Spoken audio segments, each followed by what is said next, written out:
All right, we are live. It is Sunday, the 30th of August, 2020, and boy, are we in it now with all these wonderful protests all over the world. Humanity finally standing up for themselves. It's so awesome. So before we get started, we have Carrie K with us today, Magenta Pixie, Nina Starsong. Hello to everybody that's watching. A couple of the other girls are tied up in spots that aren't very good for Wi-Fi, and so if they can join, they will in a little bit. But before we get started, if you can please, let's just get up into our hearts and open up our glorious hearts to everyone. Focus your area of your heart, imagining that the breath is flowing in and out of the heart space, and make a sincere attempt to activate the feeling of love, care, and gratitude, and compassion for self and other. And let's just hold that space for about 1 minute.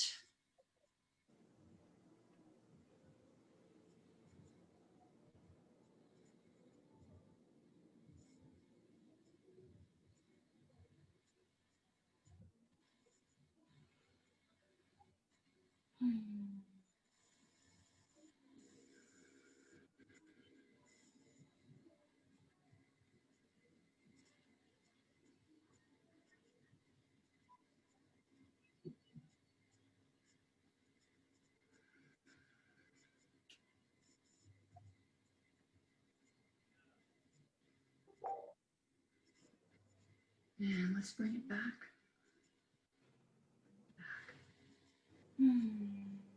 Oh, so beautiful to have that heart open. So today we're going to go galactic, and I'm so stoked about this conversation because I feel like it's so important now for everyone to understand that we have friends in high places. Friends in high places.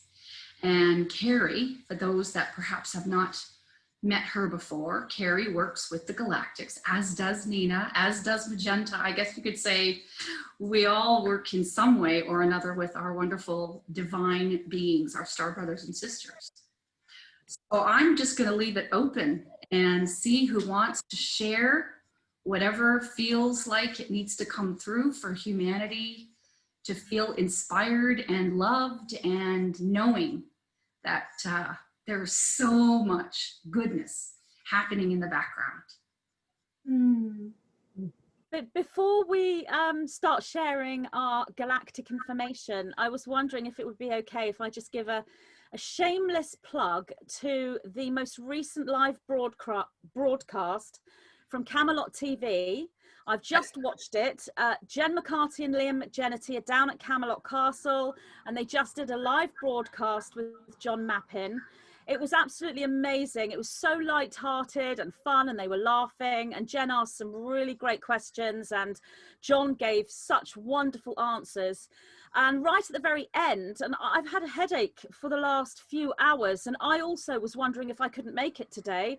I've been lying down watching the broadcast, hoping my headache would go, but it didn't seem to be abating. But right at the end of the broadcast, Liam sang the beautiful song that he sang when we were in Glastonbury, When I Wake Up in the Morning, and he played the guitar, and Jen does the backing vocals, and it was just amazing. And it was I've seen him sing this before a couple of times, but it was the best performance, and I just felt I was being healed by his music, and well, by the whole show actually. There was such a lovely light energy despite the seriousness of the show, and a potential disagreement in perspective, which was handled so well.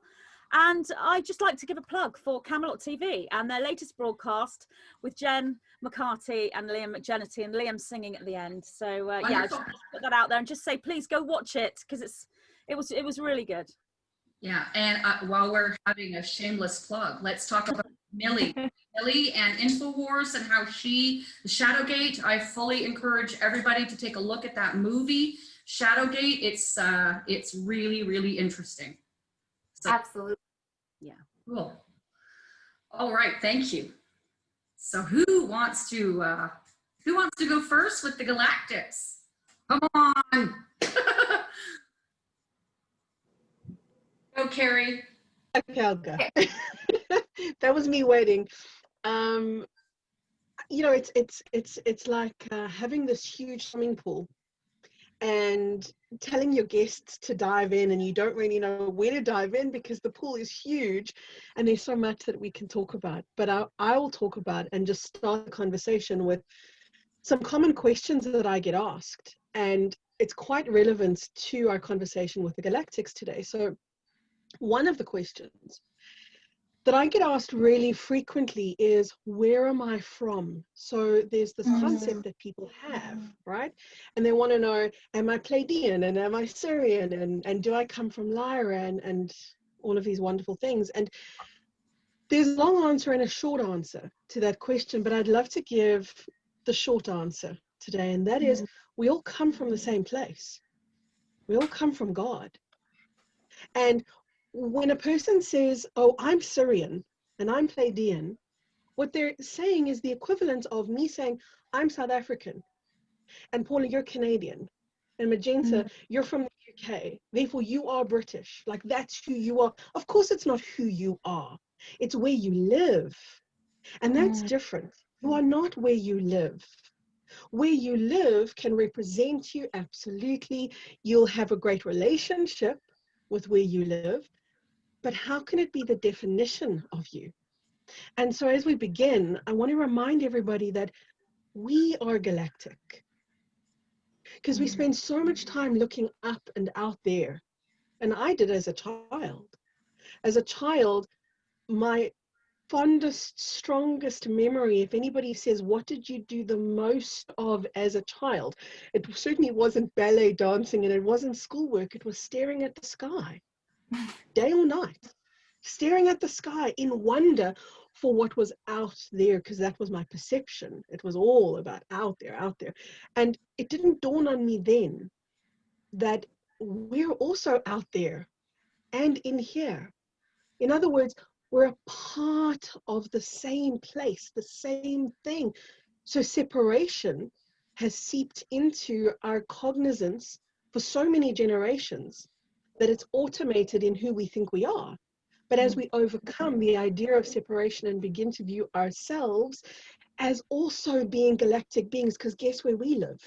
We live in a galaxy called the Milky Way. We are also galactic.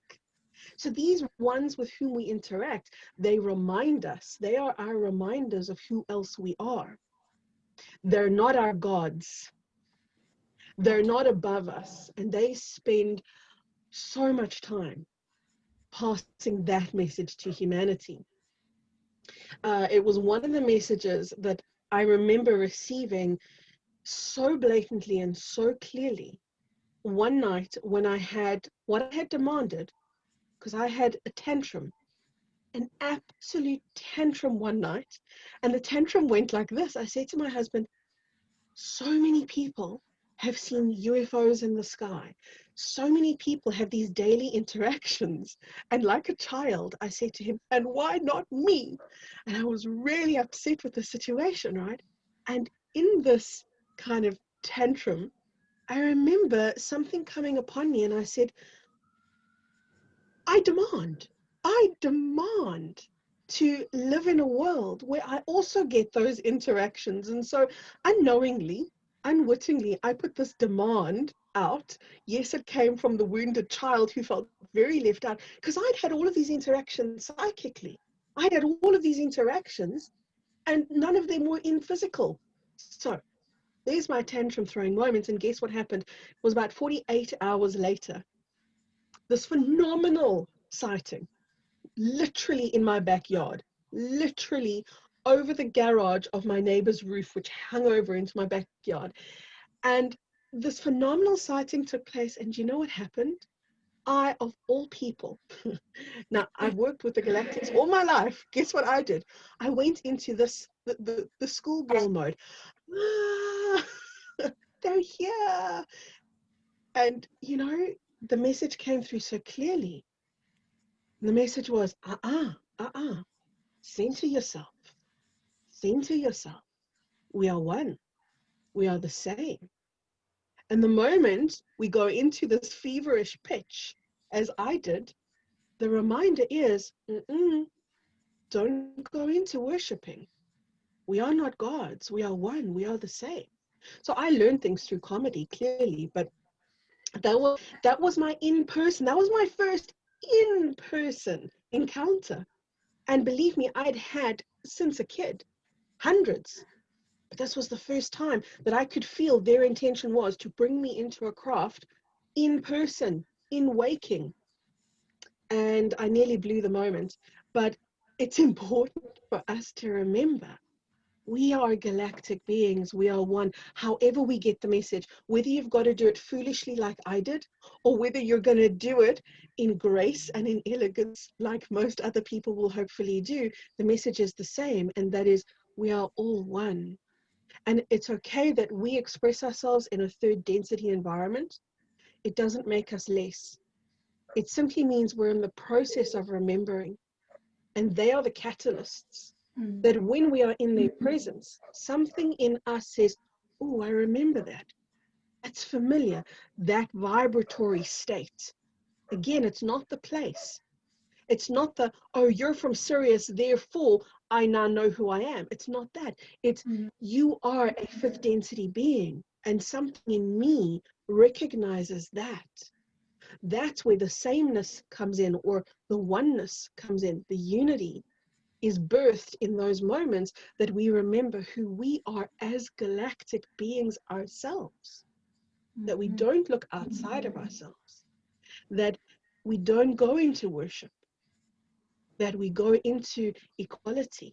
So I wanted to start with that because it's one of the most common things that I get asked about galactics and my relationship to them. So hopefully that just sets the conversation off into a direction that others can pick up from. Okay, so I agree with everything Kerry said. And when I was taking clients, I actually took clients for 7 years. When I look back, I would say if someone said to me, what is the most common question that you are asked? It would be exactly the same. Where am I from? That is the most common question I was asked on an individual level. Not so much when you're not seeing people individually, but when I was seeing people individually, that question would nearly always come up in the session. And I would say pretty much the same thing as Kerry, but perhaps just in a slightly different way. And that is, yes, there are two ways of looking at it. One, we are all from the same place.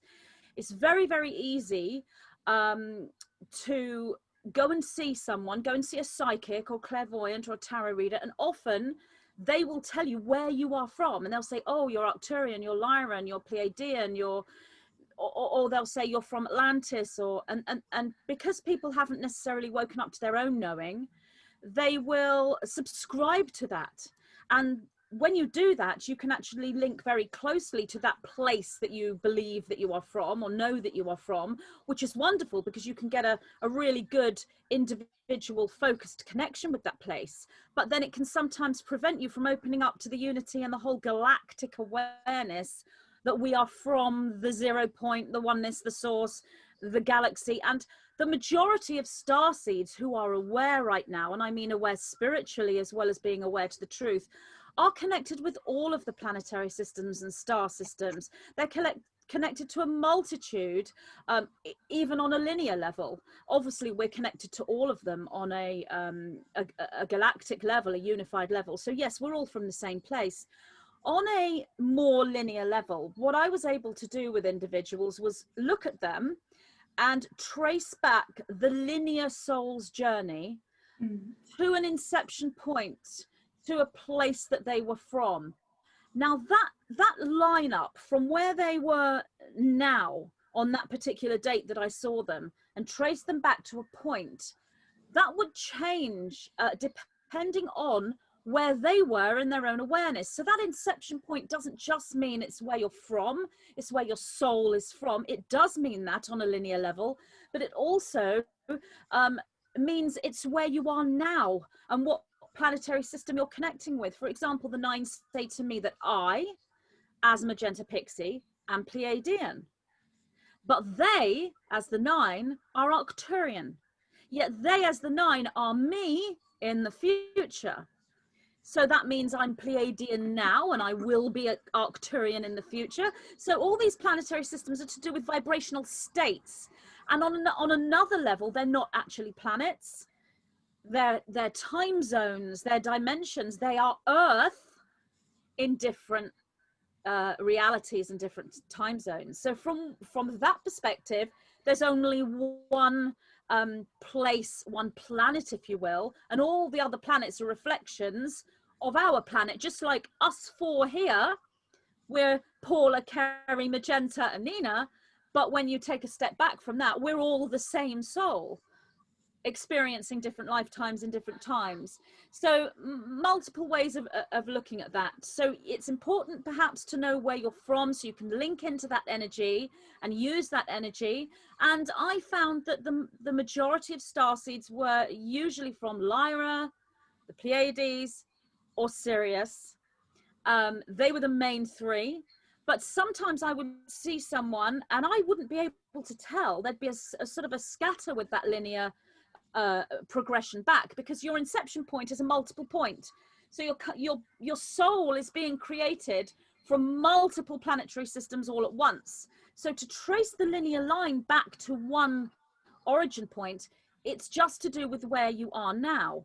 And I often found when I looked at clients, sometimes there'd be a scatter and I couldn't trace the linear line, and then I'd ask the nine and say, well, I can't tell where this person is from, can you help me? And they would say, this person's inception point is, and I would be directed to a galaxy light years away, and this strange looking, funny looking planet that I couldn't even perceive. And when I asked the name of this planet, I couldn't even understand the name. So there are just so many galaxies and planets and star systems. It's phenomenal and it's infinite. But the majority of starseeds, because they understand the energies of Pleiades, Sirius, and Lyra, and Pleiades, Sirius, and Lyra are the three focused energies that are overseeing the ascension process on Earth right now, which is why we're linking to those planets. And the guidance system will often link to Andromeda or Arcturus or another sort of lesser known star system, because that's the overseeing of the ascension process. So all of these are accurate positions as to where our soul may connect to or originate from, but they're also metaphor in an energetic sense. And then Kerry went on to talk about a sighting, and I went through a very similar journey. I had all these people that had all these amazing experiences, and I had not. I was connecting with the nine and I was talking to them, but I hadn't seen anything in the physical.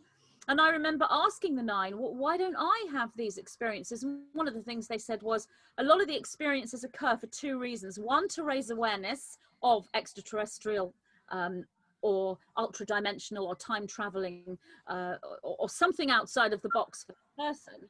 And I already had that, so I didn't need to have a sighting to raise that awareness. I already had that awareness through my connection. And two, there is an energetic shift that takes place in you when you have these sightings. It changes your DNA, changes your perception, changes your energy. It can be life-changing. And I'd already had that as well through my connections with the nine. So instead of, and I understand the demand, because that would be, well, you know, I want this. And I felt like doing that, but I kind of did the opposite. And for me, it was like, you know what, it doesn't matter. It doesn't matter if I have a sighting or not. It's fine. I know you're there. I don't need it. And so I kind of let that go. And I would say it was probably maybe 2 years or longer. And I don't know if any of you remember, but on the 14th of October, I think it was 2008, a channel by the name of Blossom Goodchild released information that this huge light ship would appear on the 14th of October and everyone across the planet would see it.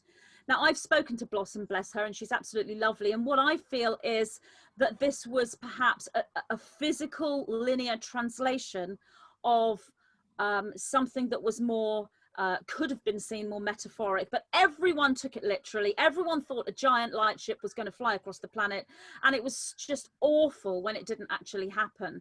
And I had also asked the nine, and they spoke to me more about manifestation of this, and that we weren't actually ready to manifest this kind of level of first contact, if you will. however it could be done, and it was an exercise in manifestation. So I released this information as well, and of course, and loads of other channels and mediums did as well, and we were all completely slaughtered after the 14th of October when it didn't actually happen. People had misinterpreted, they'd taken it literally, so it was a big thing. And you know, I went through my own journey then thinking, well, I didn't think we would see this huge light ship, but I had been told about manifestation and I was working on that.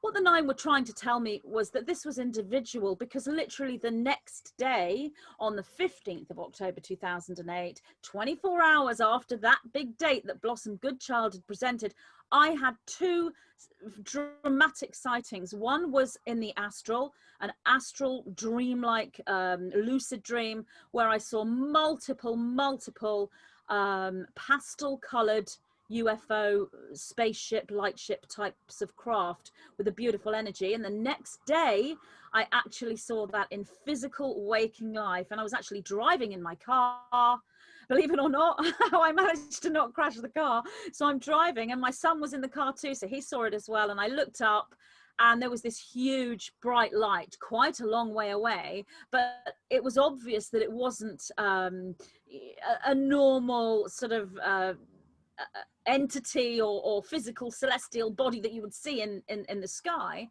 And yeah, I did take my eyes off the road slightly, and I was kind of half looking and half driving, and then it just shot across the sky in a way that no other craft or any sort of celestial body could move. And I knew then, and I was actually told this was a Pleiadian sighting, because I am Pleiadian, so this was like a family connection, which is another reason why individuals have sightings. People have sightings for all sorts of reasons, but one of them is a family connection from that sort of perspective. So for me, the whole Blossom Goodchild prophecy was actually accurate, and I spoke to lots of other people who'd had similar things occur around that time. It just wasn't this huge global massive light ship like she said. So I think important to bring that up, because we're still getting information now about things that might happen and then they don't happen, or things that are presented in a literal way and it turns out to be metaphor, or things that are presented as metaphor and they turn out to be literal. This is happening right now, and I think that that's something important to bring up for any psychic or clairvoyant or channel. I love Blossom Goodchild, by the way. I had lots of contact with her and she's lovely, and you know, she's beautiful soul, and she just simply brought through the interpretation of what she was told. So yeah, I think that was a huge sort of galactic and universal cosmic lesson for everybody there. So I thought I'd bring that up, because I actually did have a sighting the very next day. Amazing. I wrote to her. You know, oh, sorry. I wrote to Blossom. I did write to her. Oh, you did? I did. I wrote to her to see if she might like to join us on one of these conversations. I know, Carrie, you were going to add something there, but if I could please share my direct experience. So I've also seen ships, but I had an encounter in my bedroom. So, so this was back in, I think, 2014, and it was a Tuesday night, and I'd gone to bed. It was 10 o'clock, and my husband was still up, and my youngest boy, he'd gone to bed, and I had just gotten a kitten. And I swear my cat is a Syrian cat. I went to get a roast beef, and I came home with this kitten. I know, it's a story. Anyway, so so I went to bed, and then the kitten woke me up. It was around midnight, or I don't know how long I was asleep, but you know how they step on your chest? And I opened my eyes, and I had three beings beside my bed. It was like sort of this height, and then a little one. I can't remember what they looked like, or if they were colors or anything like that. But I remember laying there looking at them and saying, Sean's in the living room, Keegan's in the bedroom, 1, 2, 3, who are you? And they just slowly faded out of view. And I sat up, there was no fear at all, like zero fear. I just sat up and I was like, that was awesome. Like, who are you? Where did you go? Like, what are you here to tell me? And it was so interesting. I had seen a Q&A with Bashar, you know, the Canadian fellow who channels Bashar. And somebody had asked a question, and that was basically my question got answered. Because I was like, what happened? And his answer was, you're beginning to perceive multidimensionality. And then really quickly, the other one, like around 2008, over a decade ago now, I was Reiki, and I remember talking to her saying, I want to see a blue orb. Like, well, what if you don't ever get to see a blue orb? And I was kind of like, Gary, I'm like, well, that's BS. I want to see a blue orb. Why can't I see one? If it's real, why can't I? And it was in the middle of the night. Actually, it was around 2011.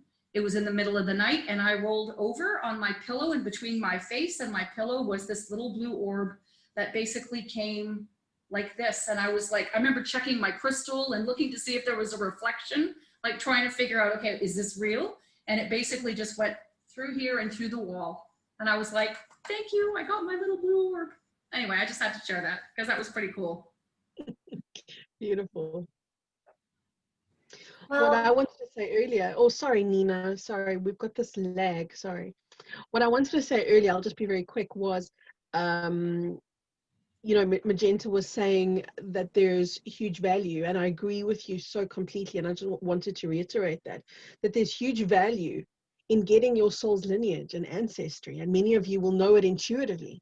And it's the equivalent, using the countries again, it's the equivalent of, let's just say you had amnesia, and you somehow landed up in your country of birth. Of course it's going to do something for you. Of course it's going to feel familiar, and it's going to open up gateways within you. So to bring clarity is always absolutely essential. And also to bring clarity around the way in which contact with our galactic family is preempted.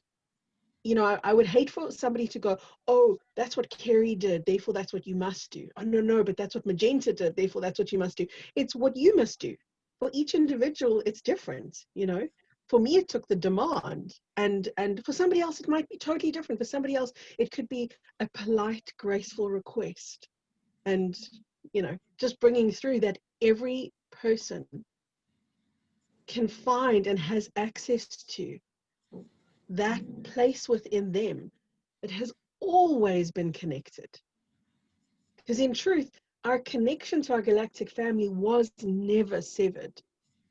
We just can't always connect to it. It is, however, there. Whether it's used or not used is irrelevant. It is there. And even if just in this moment you bring yourself into cognizance that, wow, that connection still exists and it's real. And they know me, and they know my name, my galactic family. It stirs something so beautiful in your heart.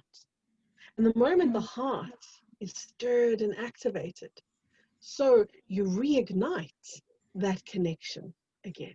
But for each person, it's your own journey. That's what I wanted to share. Sorry, Nina, love. no, that's okay. That's beautiful. Thank you for sharing. So I always, like Carrie, would go outside and look up at the stars, and I would just be like, take me back home. What am I doing here? I feel like I got dropped here. I don't want to be here. I don't fit in here.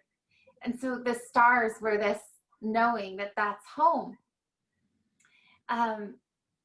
But I also, when I was growing up, I grew up in the 80s, like I was born in 82. So there was a lot of the abductions going on at that time. Well, you would hear about it all the time. And to be honest, even though the stars were home, and even though I had this connection and I would see the lights and I had a very astral relationship with them, and they would just say, we're your family. And so I felt like, well, this is the place where I came from, and this is where I'm from, and this is my family. And they would often also visit when I had a lot of trauma going on in the environment around me. It would kind of come around me and keep me safe. And so I did realize that there was this very astral relationship where the physical to me wasn't as realistic as what was happening to me in the other realms, because what was happening to me in the physical was not safe. It wasn't loving. It wasn't kind. It didn't make sense to my being. But that other realm made a lot more sense to me, and those beings were so loving, and that made more sense to my being. So I knew that, oh, I'm a bit different than everybody else, but I didn't fully understand it. But I was also very aware when I was hearing about all of these abductions going on and tuning into that there was another type of celestial, well, it's not celestial, but let's just say, more of a reptilian, or even there's than governmental experimentation, but there was this other vibration that my discernment said, no, don't come near me. So I really had to push and pull, and I actually said, you're not allowed to intervene with me. I don't want you to come near me. I don't want to wake up in the middle of the night and have you standing over me, because I really feel like something in me realized that I was in danger of that, because I felt that as a child, that I was being watched, and I was. So I never had experiences like that, but something eerie did happen. And my mother didn't tell me for years. We were out in Arizona driving very, very late at night, and my sister and I were in the back seat. And it was probably 3 a.m. We were on the road on a road trip. So we were asleep in the back seat. And she didn't tell me this for years, but she said that a huge ship, physicalized, physical ship, not astral ship, like the stories that people tell when they're out in the middle of the desert and all of a sudden a ship is tracking them, was behind the car, and it was following the car, and it did not feel good to her. She was watching the clock to make sure that the time was the same, because she had learned about these things. And she also had taught me, and she was aware that anytime any spirit or anything is trying to interact with you, and if it will not reveal who it is, or it won't reveal itself in the name of Christ or God, you have permission to say, from the God of my being, or from the source of my being, to yours, you're not allowed to interact with me, and you must go away. So she kept saying that out loud, and it took a little while, but it finally left. So when I tune into that, I don't get the best feeling, to be totally honest. And I know that a lot of friends that I know have had some what I would call scary experiences. And so I realized that there's really been this attack to attack the starseeds, to attack the sensitives, to cause us to fear that which we are, because it was presented in an inverted manner. I'm even going to go, I'd like to talk about this. I think this is really dangerous, and it's something that I've been wanting to talk about. I understand there's groups of women that have been supposedly being abducted and having sex with these beings, and they think that they're bringing in the new starseed nation. And that is so dangerous. That is absolutely not the way that we as celestial galactics operate. That's something entirely different, and you've been absolutely tricked and fooled. Those are entities, those are inverted energies. That's often what I see is it's very reptilian energy. And I work with a lot of women and men who have these contracts to be baby makers, or to assist these beings, or to be their sex slaves. And so what's happening is a lot of it's happening in the astral.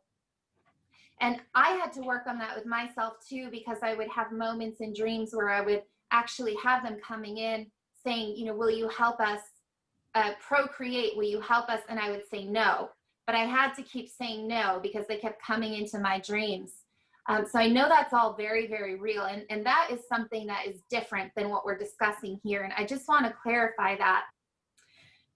So what I feel we're discussing here is we're really talking about us.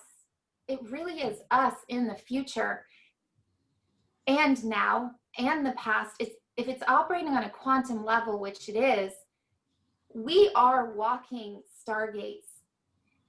And all of our chakras and all of our energetic system, when it is operating in alignment completely with source, with that quantum energy, it has the ability to ignite. And through the ascension process, we are birthing the ascension process through us, as we are unifying together, unifying with that connection. But they really are not, they're not gods, they're not above us, they are us, we are them. And we're just reminding ourselves, oh yeah, that's right, I came here on a mission. I'm a galactic being. I'm not just confined to this planetary earthliness.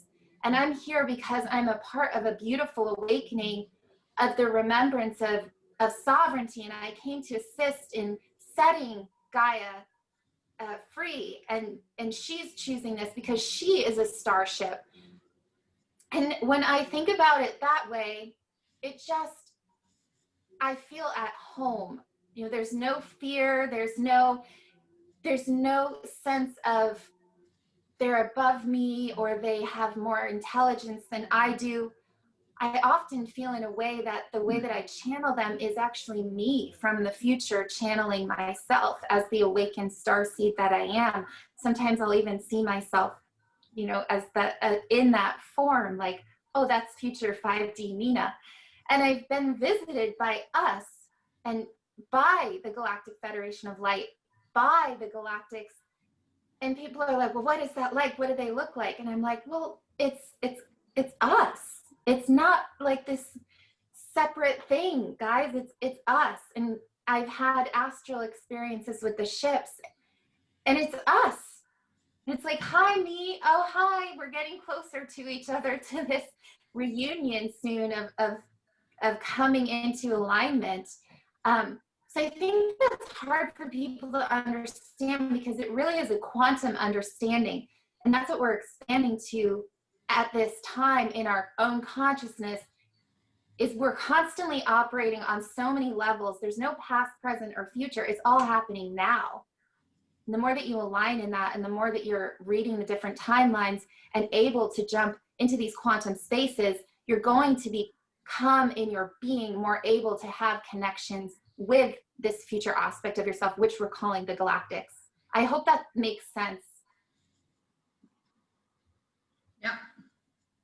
Yeah, it makes sense. I had one dream where, oh gosh, it was so quick, but it was like I was in a smaller ship, ending in a larger ship. You know how there's like a docking ability, you know? And I remember like, that was like a really high tech dream. Like everything was, you know, you wake up and you're like, what did I just see? You know, what did I just experience? That was cool.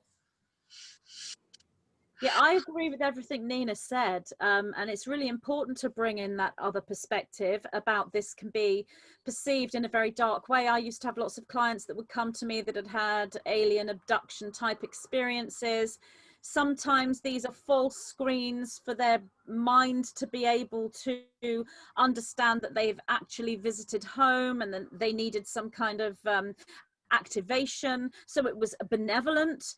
And in other cases it was very much a targeting of the starseed, a prevention, because what's happening on Earth is happening in the astral realms as well, in the fourth dimension, on other planets, if you will. Everything that we're seeing right now, this whole crumbling of the system, the fall of the cabal, the bringing down of the dark, the exposure of all the things that they have done, this is a multi-leveled story, a multi-leveled exposure. So if something is occurring on the physical level, harm of others, prevention of their growth, that's happening in the fourth dimension as well. So it's important to present that. So I do agree with everything Nina said there. That was extremely accurately presented, and I think it's an important perspective to present. Often as well, I would see a client who would perceive the experience as being very frightening, but when we looked deeper, it turned out that actually it was more of a false screen and it was a benevolent experience. And sometimes it wasn't, but it was in the sense that it triggered the shadow and triggered an awareness within themselves. So like Nina says, it's all us. When we look at these galactic beings, they're us in other time zones in the future. But even the darker beings, the alien abductions, which were a prevention of growth and a targeting and an attack, often there was some kind of a positive experience there because it triggered an awakening of the shadow, or it triggered a memory. So the idea here is whatever experience you have, and any awakening, spiritually awakening being is going to have dark experiences. It's not just all love and light and fluff and beauty. We go down into the shadow as well. And so when we're working with the shadow self within us, it can be experienced as an outside force. So anyone who is in this movement will have gone through that. But that's all part of the awakening as well. Like I said, that's what's happening here in the third dimension. We can't wake up to the truth of what's happened in our reality without looking at the dark stuff and finding out what's been going on. And it's the same in a spiritual awakening within the fourth dimension and the fifth dimension. Obviously, once we get to the fifth dimension, we've integrated that fourth dimensional aspect of self. We've worked with the shadow. Then we come into an integrated wholeness and start moving into a unity. But we need to go through an understanding of the levels that are fully aligned with source and as far away from source as you can possibly get. This is what we're looking at, these two polarities of pure connection and absolute separation, and everything in between is part of that journey. I mean, I've had experiences, you know, they're all personal and part of my journey, but I've had experiences where I've had dreams where I've been locked in a cage, I couldn't get out. I had a being walking around me, just looked like a normal human being, but when I started to go into a dialogue with this being, it turned out that this being was the devil, and I was locked in fear, and the fear would lock me in the cage. I couldn't get out of this, and when I would wake up, that being was still there even when my eyes were opened. So it would send me into, this is years and years ago in my early awakening, send me into such paranoia and fear and an inability to integrate this huge experience. Luckily, I had my father. He was a hypnotherapist.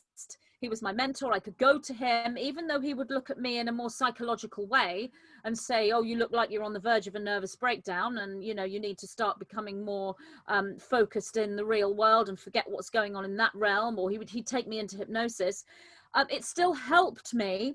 My father would give me like a sort of a foundation, and then I'd go away and then work through it. But I then got to the point, maybe, I don't know, a decade later, where I'd go back and visit that being that trapped me in a cage and thank it. Thank you for this experience. And then that being would transform, and it would be an ascended master in beautiful golden robes, because the energies of light and positive polarity are just the other reflection of the energies in a service to self polarity. That's the this complete unification with source and this total separation from source. That's the representative of that within an inner world, astral world, multidimensional sense within us. That's all who we are, and those tools are there to assist us in our own awakening and our own memory. And that is what is playing out in the third dimension. That's exactly the same thing. You have beings of light and positivity and beauty, and you have these service to self individuals who are doing these heinous things and committing crimes against the rest of humanity. And we're all at various levels of working this out. And we have to look at the whole thing multidimensionally. We have to look at the third dimensional story and situation, third dimensionally, fourth dimensionally, fifth dimensionally, and all the other dimensions. It's not an easy path to actually go through an awakening.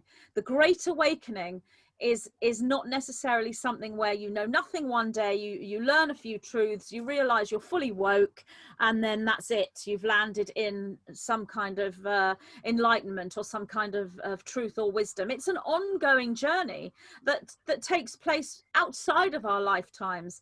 And that's, as Nina said, that's who the Galactics are. They're us in an evolved state, in an integrated state, and in various stages of that. And there are those that are non-physical that are not evolved. And you can meet spirit beings that are not as evolved as you, and you will teach them. If you are a spiritual teacher, you're not just going to be teaching people in physical, you'll be helping beings of all types.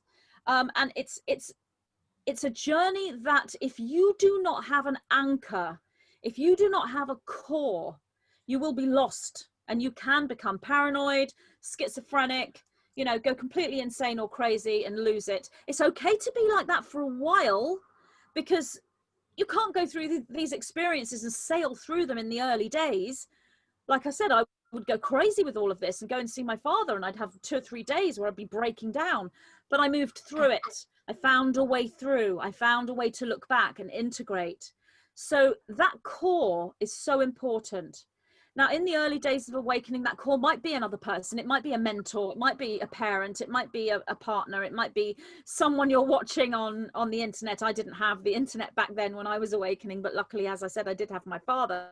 But the core ultimately is you in full, balanced, integrated state. If you look forward into the aspect of yourself that is, if you will, ascended, an ascended master, a galactic being, you can talk about galactic chakras, or you could talk about the activation of the full DNA template. It's all the same thing.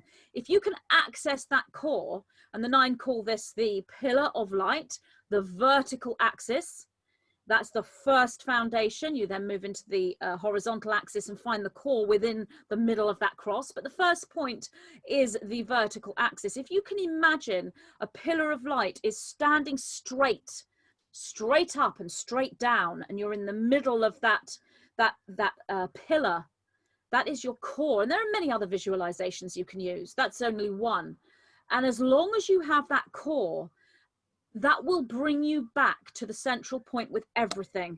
So that if something is happening outside of the physical world, you don't subscribe to it as a belief. So I wouldn't say to you, the 9 are 9 white-winged beings. That's what they are. They live in the 5th dimension or 6th dimension, 7th dimension. That's who they are. They are angelic extraterrestrial beings. And that's it. That may be true, but what else are they? Let's look at what else they are, and what else they are, and what else they are.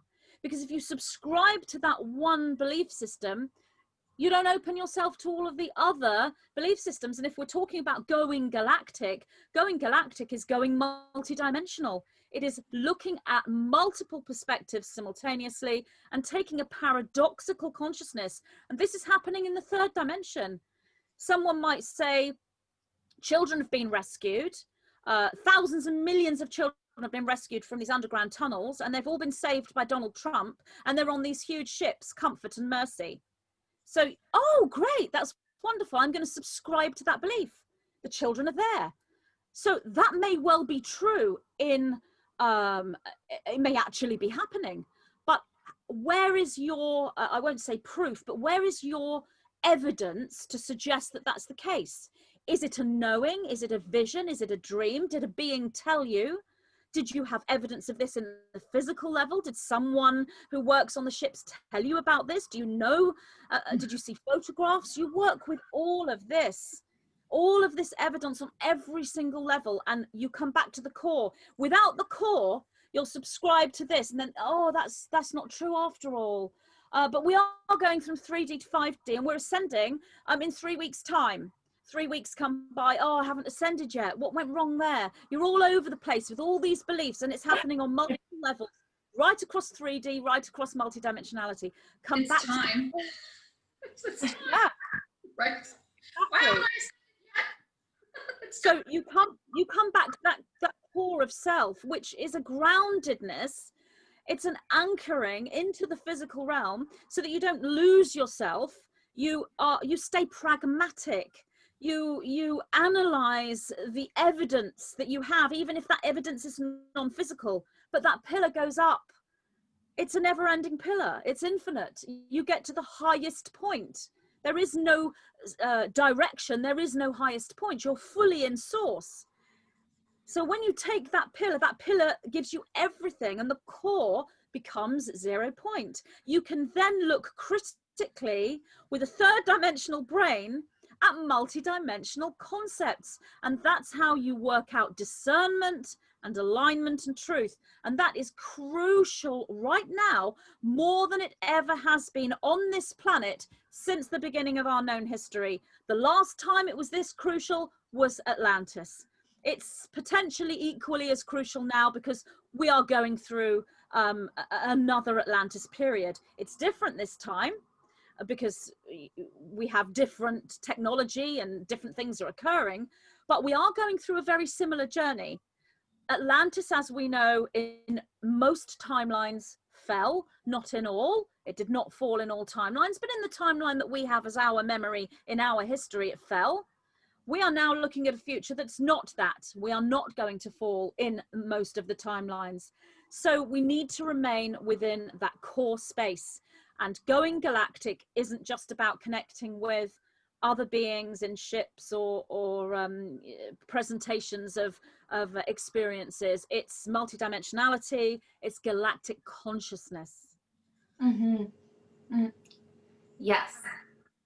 I would add to that, agree with everything you said. Well, we're really losing our identity, right? We're forgetting, or we need to forget that we have, you know, the personality accumulates all of these experiences to justify the personality, right? And I think we're, what the guides are teaching us, these are my guides, which is through Paul Selig, my main teachers. They taught, number one, they said that we're going to start witnessing fear masquerading as cruelty, and fear is of God, but it's forgotten. It doesn't know that it's part of God.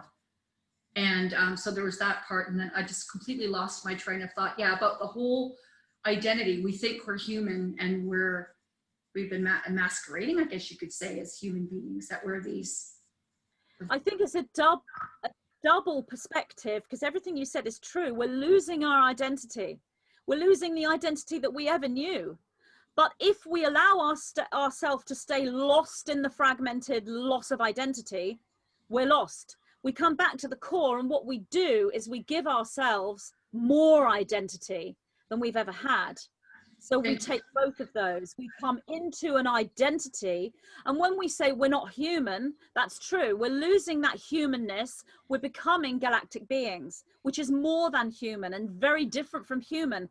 But we also take the viewpoint where we never were truly human in the first place. If you look at what the template is galactically, we finally come into our humanity more than ever before. So we take both of these. That's why I say use the core as the pillar, because you take the highest point, the highest perspective, and you bring that right down into the real world. So we are absolutely becoming more human than ever.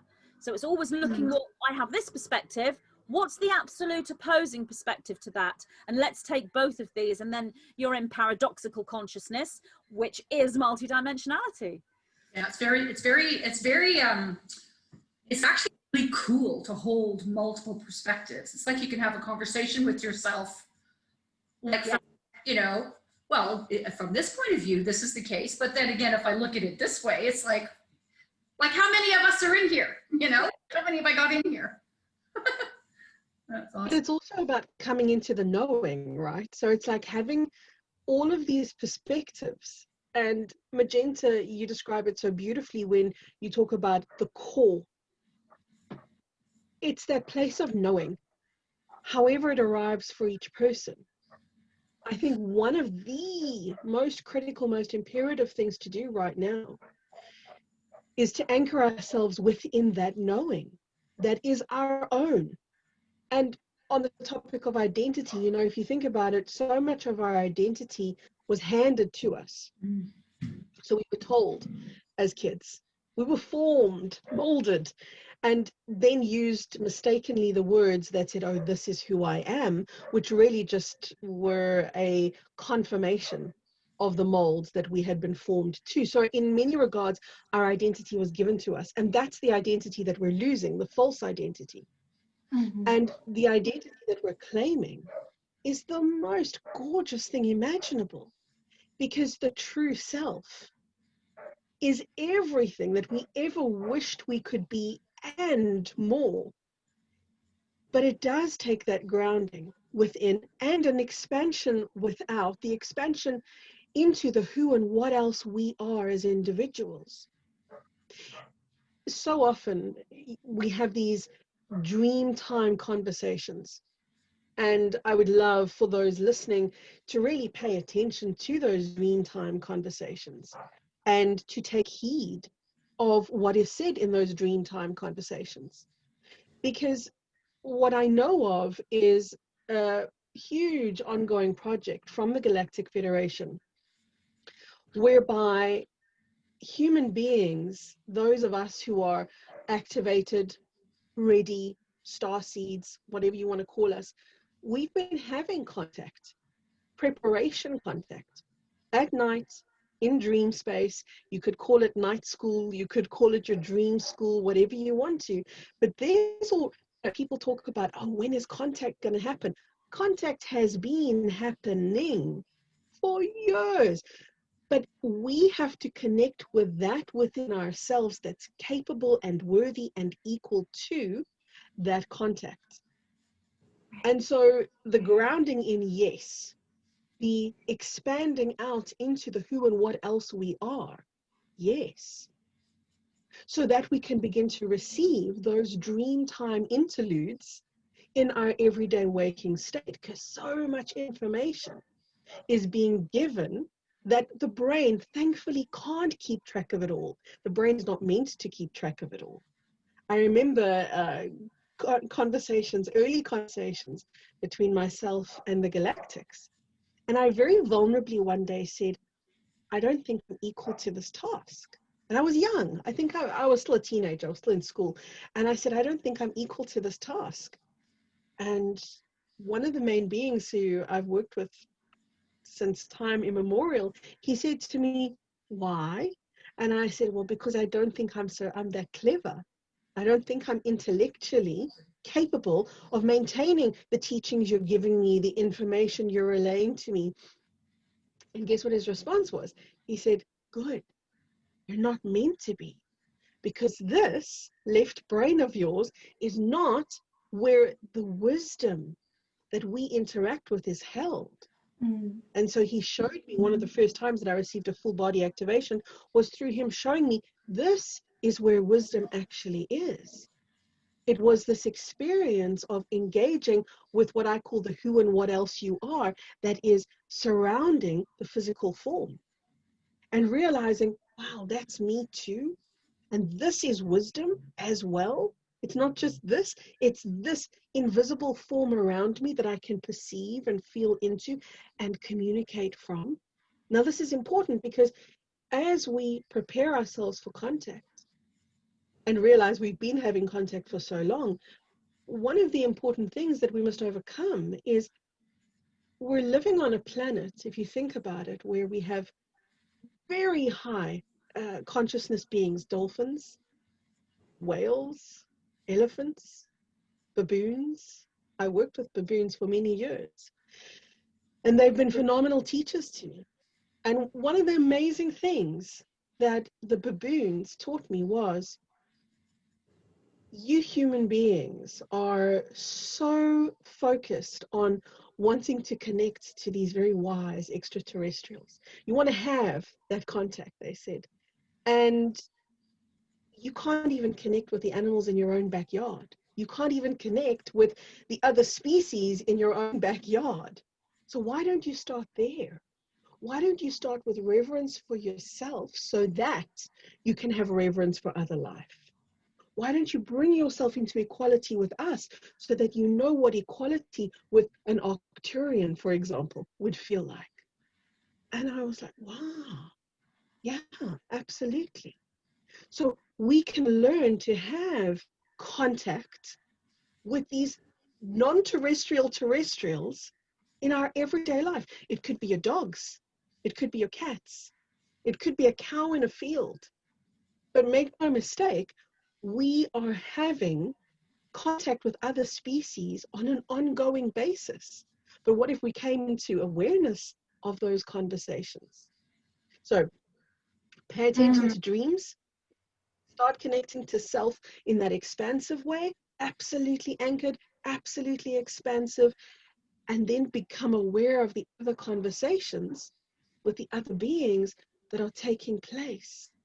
Broaden who you think you are. We're at that place.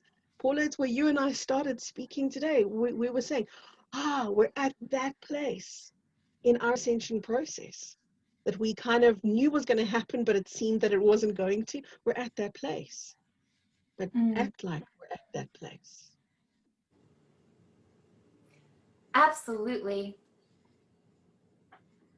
I feel like what is happening a lot in the sessions that I'm doing, people are wanting us to be able to explain something that is actually multidimensional and quantum They want us to fit it into a 3D understanding and a 3D box. And it's not possible. And when you can understand that and see it, okay, I've been operating thinking that being human means that I'm in this 3D matrix and I'm limited in these ways and my mind is limited in these ways. And if I step out of that, I'm labeled as crazy or insane or rejected by society.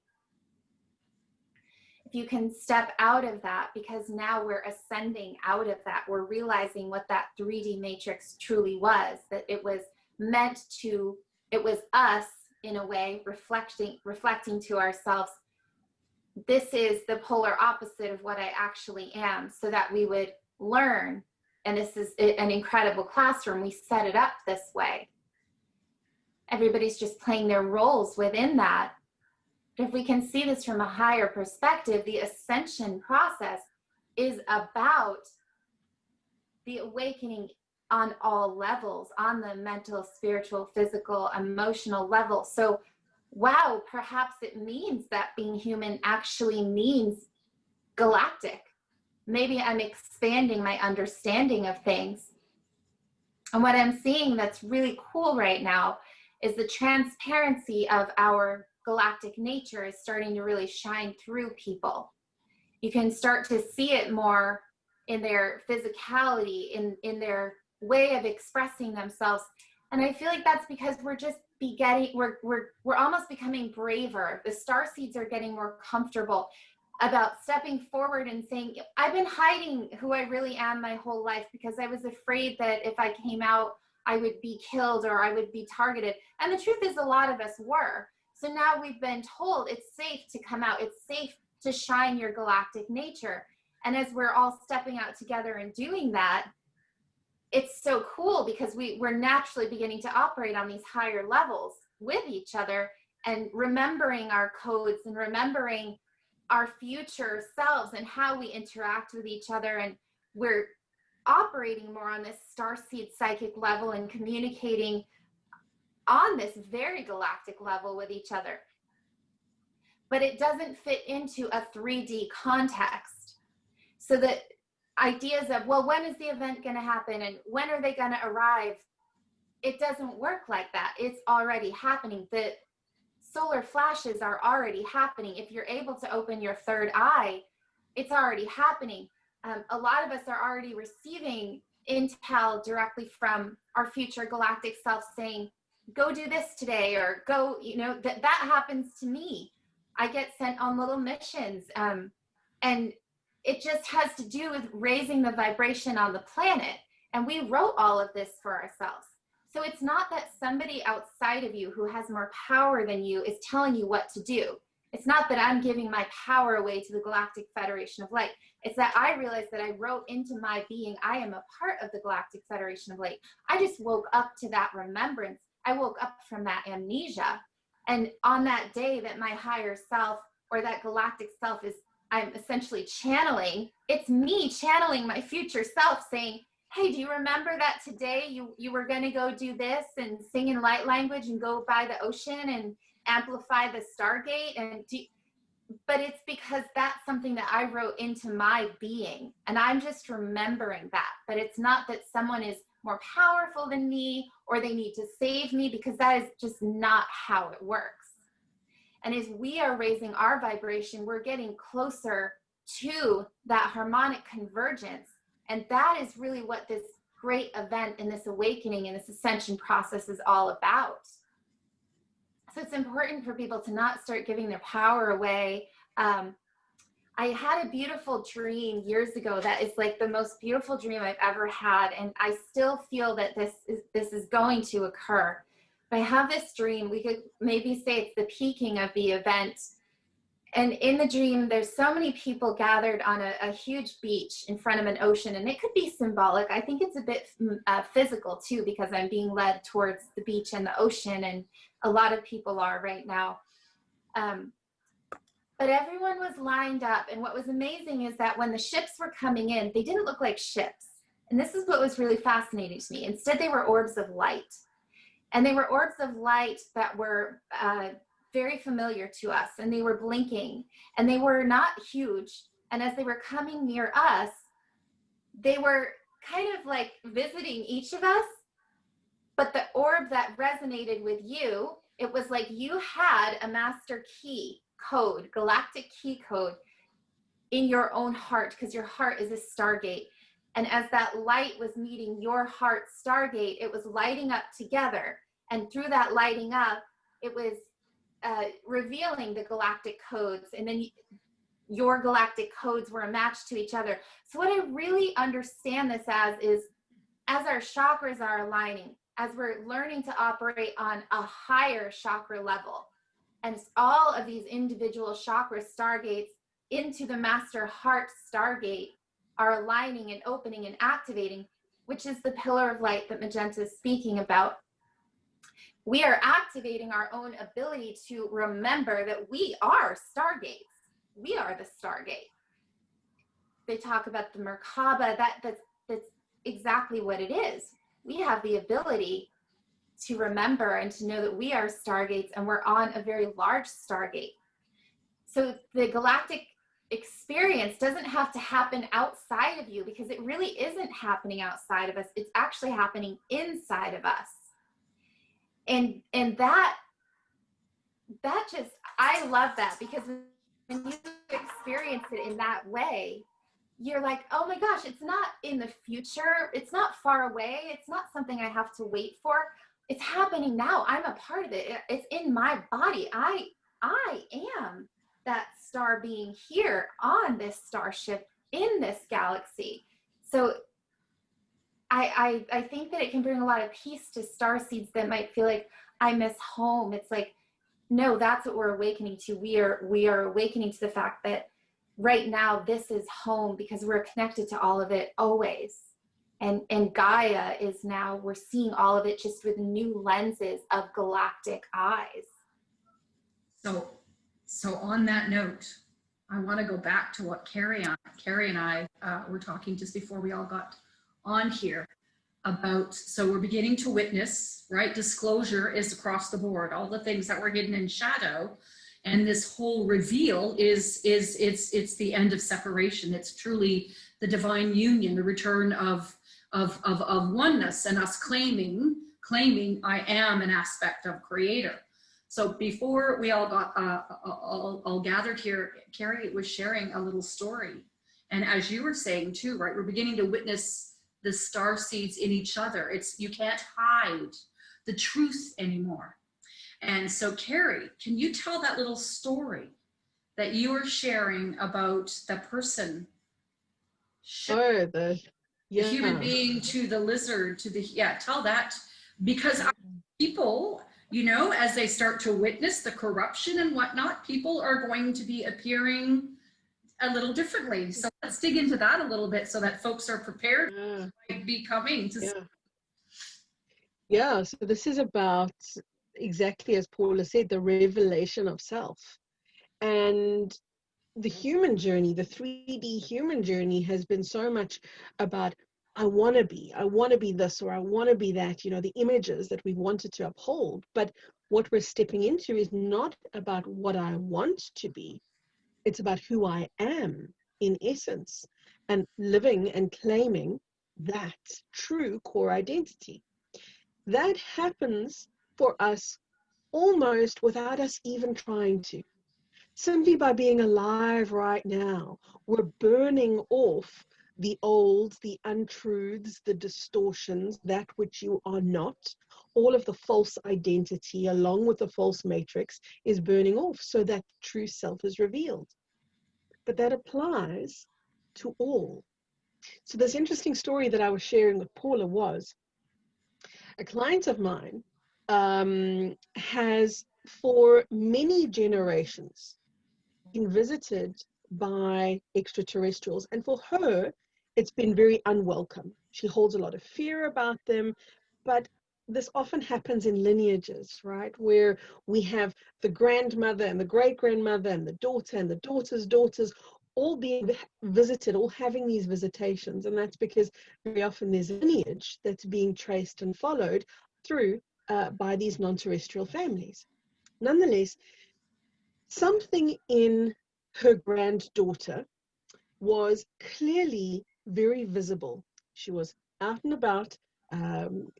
If I remember correctly, she was at a deli or something along those lines, out and about in a busy city with her boyfriend, when all of a sudden a person approached, and the granddaughter said if her boyfriend hadn't been there, she would have really second guessed whether or not she saw what she saw. And what she saw was what appeared to be a human with human eyes shapeshift in front of her to suddenly be reptilian eyes. And there was a human eye, reptilian eye.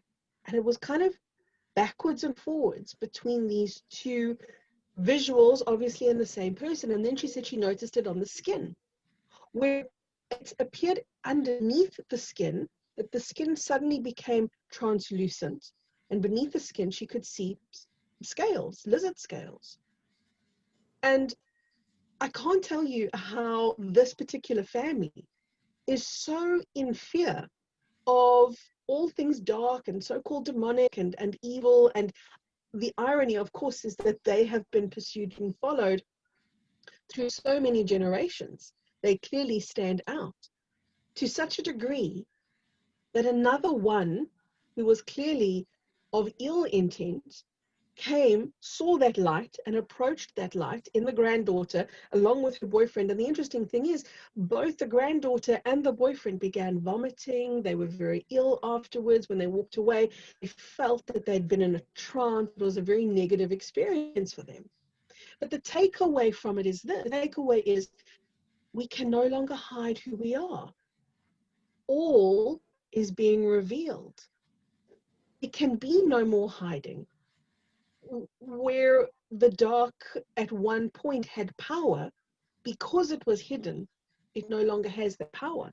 It simply cannot maintain itself anymore. So what was happening in that experience was a phase shifting, where normally a being like a phase shifting reptilian, for example, would be able to maintain themselves outside of our visible spectrum. This was no longer possible. So the being was phasing in and out. And I said to this client of mine, expect that a lot. Expect to see more of that, where we not only are we becoming more visible to ourselves and to each other as the truth of who we are, so too are others becoming more visible to us, which is not a negative thing. It's a beautiful thing. It's like, okay, I see you.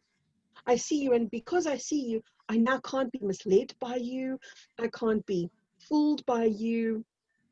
I can now see with my absolute human eyes what's right in front of me, which is where humanity's been blindsided before. So yeah, a scary story, but at the same time, a very beautiful thing is happening on our planet right now. We're a part of this monumental shift in consciousness, where we are reverting to our true nature, the great reveal. We're the great reveal. We're the best kept secret from our own selves. So the revelations that are taking place, the ultimate of all those revelations are, that's who I am. For each one of us, we're going to have that moment of, that's who I am. So yeah, that was the story that I was sharing with you, Paula, before we started talking. And we were both saying the same thing, how this is where we're living right now. This is the planet we're living on right now. I think it's beautiful. Mm. I think that's another reason why we need that core to come back to, because when we have these experiences, if we aren't aware that this is, you know, normal within an awakening, then we do go into fear because we're trapped in this sort of third dimensional viewpoint that these things are not possible. And everyone is being gently and somewhat not so gently brought out of that third dimensional box. Many in the lower fourth dimensional reality, so all the fear and the confusion and darkness that they may never have known before, and everything shifting and changing, and then moving through that fourth dimensional reality. And that will involve a psychic sight, and that can be perceived as and even be physical sight. or feeling, just like Kerry was explaining. The child and the boyfriend felt like they wanted to vomit. They were vomiting because they felt that energy. So yes, this is normal when coming into contact with these different frequencies. I mean, I see amazing psychic sight, clairvoyant sight now when I'm looking at certain individuals in a much clearer way than I ever have, with all this energy that's occurring right now and this great awakening. And what's happening at the moment with the waking up of everyone from that third dimensional reality into a fourth dimensional reality, and many are going straight into the middle harmonic of the fourth. They're not staying in fear. They are the ones that are going straight into empowerment. That's the indigo revolution. That energy acts as a booster signal for someone like myself, Kerry, and Nina, and you, Paula, to raise even higher with our frequency. And I find when I'm watching some people on videos or television or whatever, I will see very clear imprints behind them now more than ever before. So beings, but often it will be an aspect of themselves. Like I watch Kaylee McEnany. Now when she speaks, to me she has wings that extend so high and are so strong and white and light. Now I know that that's a metaphor, that she's one of the good people, but these wings are very real when I see them. And I see them every time she comes on and starts speaking. So I was watching her and I was seeing these wings, and it had happened so many times. So when Donald Trump came on afterwards, I thought, well, has he got wings? And I was looking, but there were no wings there with him. But what I saw around him were two large wolves, very big ones. So metaphorically, we're looking at an extension of him, as in self-preservation, protection, strength, the warrior, one who's connected with the natural world in a dynamic way, but not necessarily angelic like Kaylee. So we are going to be seeing these things. I mean, obviously I've seen these things for many years, and I'm sure you all have as well. But they are becoming clearer. We are getting that indigo revolution ping into the higher realms. So that awakening keeps us in even more of a higher dimensional consciousness. But this is going to be happening to so many people across the board. And so they're waking up, and the minute they wake up to truth, if you will, oh, this has been happening behind the scenes, this is what the government are doing, this is what David Icke says, and I agree with him, all of a sudden their dreams change. They start seeing shape-shifting or wings or beings or fairies. There's a spiritual awakening going on as well, because that's there in the harmonics of the fourth dimension. And so we need that core. We come back to that anchor, and we can use the pillar of light as that visualization to anchor us back and say to ourselves, this is normal. This is my birthright. One thing I will say about what I've been seeing psychically is right back in March, when we first heard about the corona and the you know, the lockdown, lock up, whatever, the energetic from the service to self energy was incredibly strong. It was almost like, we are now coming in. We are coming out of the shadows. We're showing you who we are, and we are coming for you. We are going for you. We are going to change your infrastructure on every level, and you are moving into a new world order reality, and we are going to control you. It was very powerful. And I struggled to find the light. I'm saying to the nine, what is this? What is this? And they were saying to me, we're showing you this because this is what it would look like if this was an actual takeover. Please know that this is not a takeover, nor will it ever be a takeover. It is an attempted planetary takeover. But I had to see that that forceful attacking energy.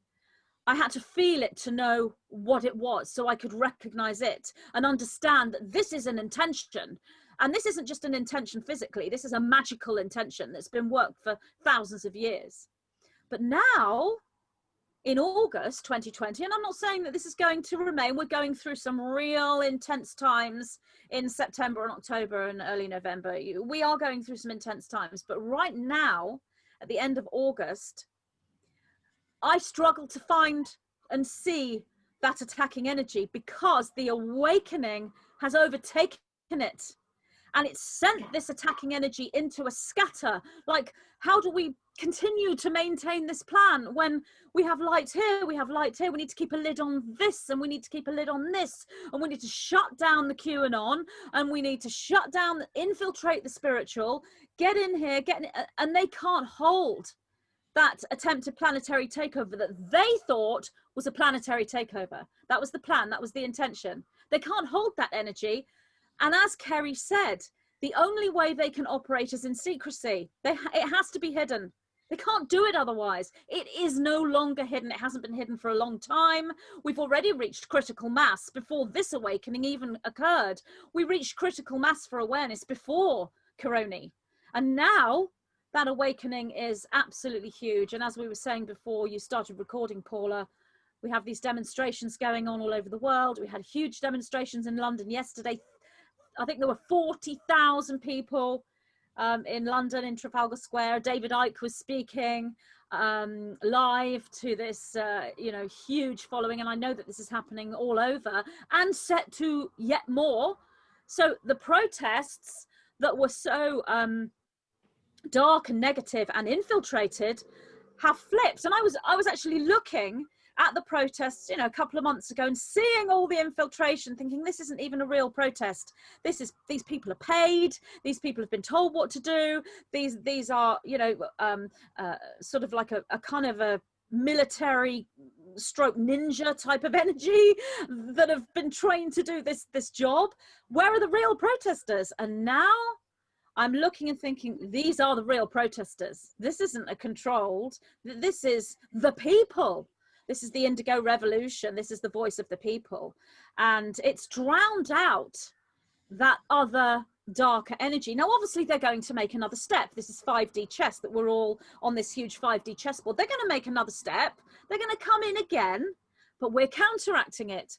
And that core energy that I'm talking about will give you the grounding to be able to see all this physically, literally, but astrally and non-physically, without losing that focus, without going into this utter confusion, which takes you down into the lower fourth. You have no anchor there. If you have that pillar of light and that anchor and that core, you can come back to that and make sense of everything you're seeing.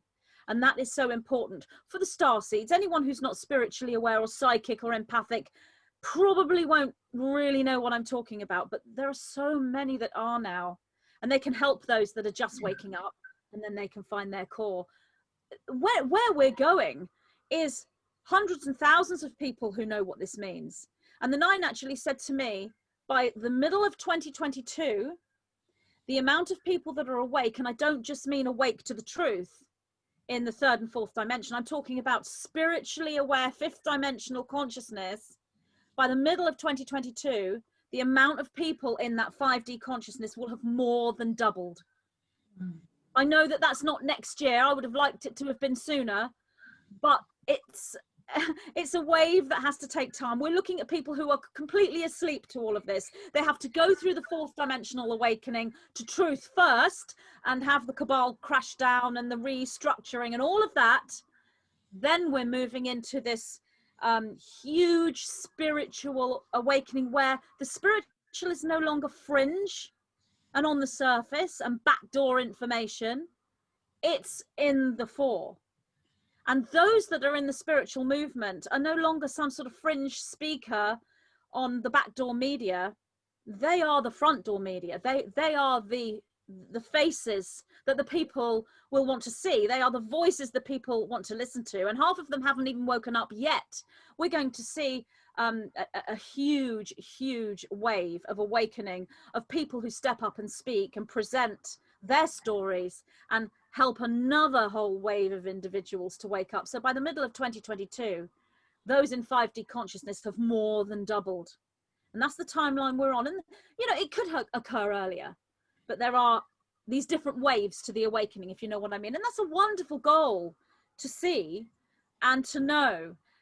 And it's like, well, okay, we're going to go through some tough times. And yeah, it's going to be really sort of challenging over the next 2 or 3 months or so.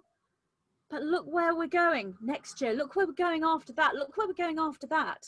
And we can draw that into us now and find that energy now if we have that core, because that core pillar of light is a 0-point pillar. So there's no time. Whatever's in the future is actually here now for those people who can anchor that core. But I'm hearing some wonderful information here today. Really, really fantastic. I want to add to that for the listeners, how they get tapped into that core is through their heart. That gateway, that's the stargate to source. And when you, exactly to your point, when you know, the small self thinks the divine self knows, when you know who you are, you always find peace no matter what is going on in the external world. It won't matter, because you can come into this inner kingdom of heaven is within first, right? You claim it within your own being first, and then it has to manifest. So what you're saying, Magenta, totally makes sense, right? How do you go from in a deep, deep, deep, deep sleep to, holy shit, nothing is what I thought it was, right? That takes a little bit of a walk for our brothers and sisters. But for those that are listening, find your, what the guides say is it's the echo. When you know who you are, you know who everybody else is, and you claim them in their divinity, and then you're rewarded, because I can feel it in my breastplate, in my chest. And if I could bottle that feeling, we'd all be gajillionaires, because it feels so good. So good. Wow. This is so inspiring, and I feel like it's going to bring a lot of peace to a lot of people's hearts. And when we understand that every attempt of attack is really an aspect of us that's shown up in the form of an attack to say, okay, this isn't your next lesson, or I like to say it's another initiation, then we can see that it's an opportunity and look for the light that is hidden in the darkness.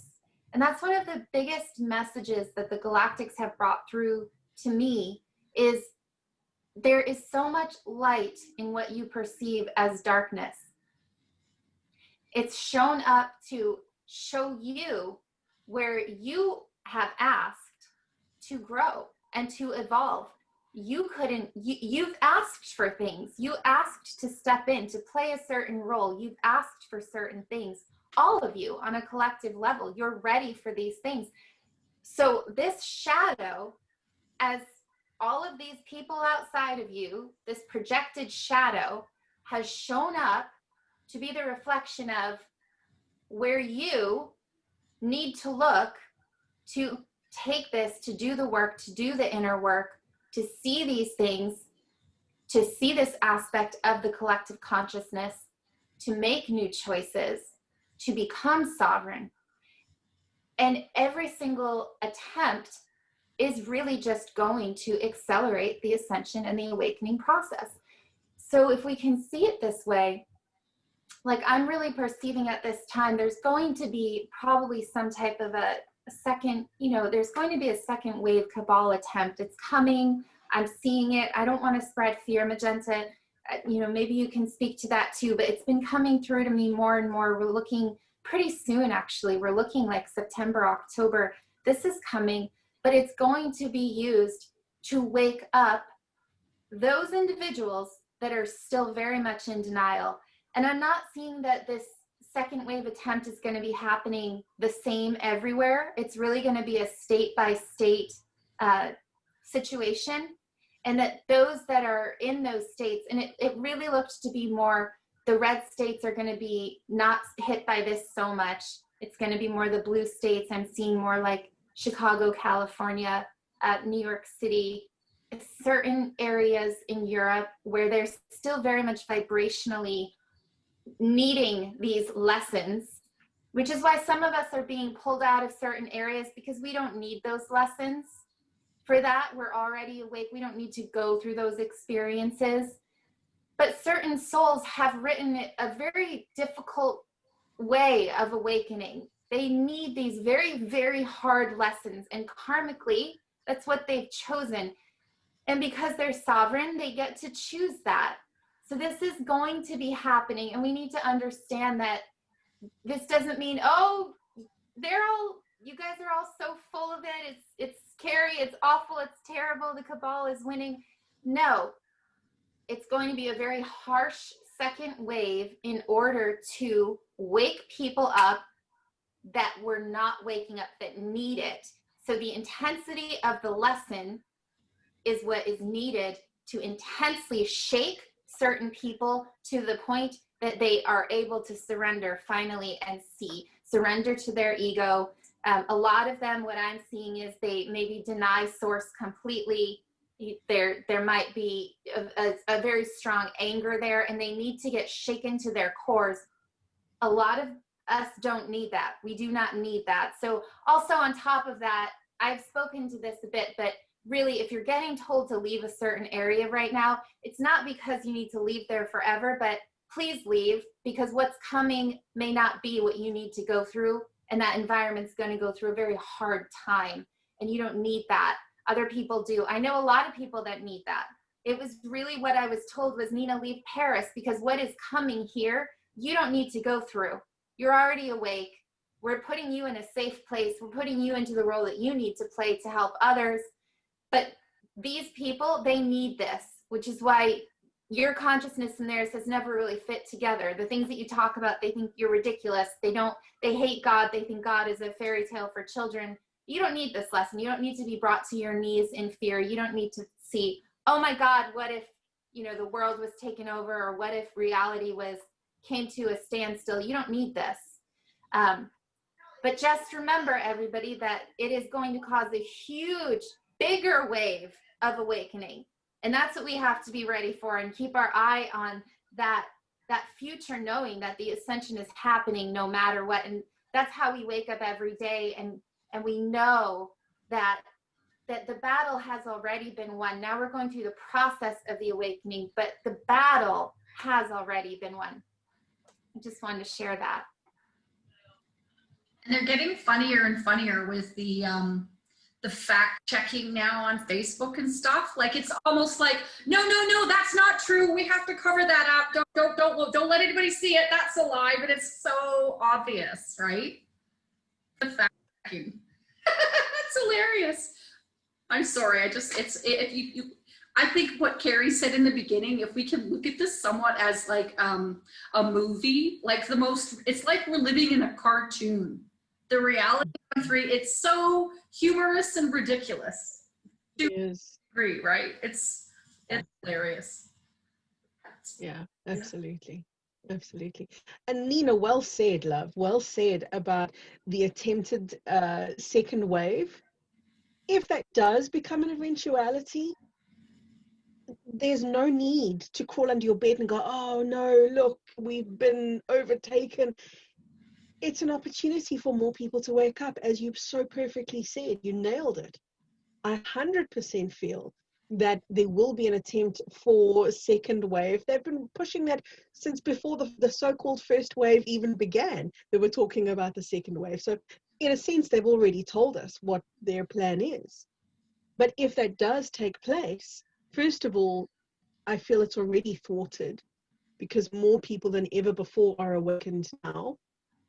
Second of all, it is, as you said, opportunity for more people to awaken. We live on a planet right now where we may not see the ships surrounding us, but we are truly surrounded by ships which have been cloaked, some of them for many months already, directly in our airspace. So I often have people saying, I've got a Facebook group, and then they'll post pictures and say, wow, look at this cloud. This is a really interesting cloud, they'll say. And you look at the picture, and that's not a cloud. That is a ship. It's just what a cloaked ship will look like. The point remains, we are absolutely surrounded. The galactics are cradling us, holding us. And you know what else? There are more of them than there are of us. Think about that for a moment. there are more of these higher frequency beings surrounding us. There is more than one per person on this planet right now. That the first time I heard it, my brain just exploded to think about that. And it made my heart overflow with comfort and with love to know that and then to feel that. And that's a piece of information I don't want anybody to go, oh, Kerry says, don't repeat it unless you have felt it. And you can say, oh yeah, I can feel there's presence. I can feel, because there is presence surrounding us right now. Yeah. And if So, anyone, sorry, please continue. Yeah. No, just that we're more truly enlightened now than ever before. We have more contact than ever before. Our galactic family is literally on our doorsteps. They know what's going on. Where I think a lot of people are under the false impression of nobody knows what's happening here on planet Earth. Like, I live in South Africa. A lot of South Africans are underground. Nobody knows, because South Africa doesn't make the news. Nobody knows what's going on in South Africa. It's such a travesty. It is. But it's not true to say nobody knows. It is so known right now. And everything that we see, where their plans are revealed to us, celebrate. If I know the plan, I can't be fooled by the plan. Beautiful. I was just going to add, you can find all of these signs in Hollywood. So you go back to The Fifth Element as an example, with shape-shifting and reptilians pretending to be human. Remember, right? You remember that movie? The Blue Alien. I love that. Yes. Right? And then of course the other one, I think it was Avengers. Wasn't it their ship that they cloaked into like a cloud and then it took off? Right? Yes, it was. That movie or whatever?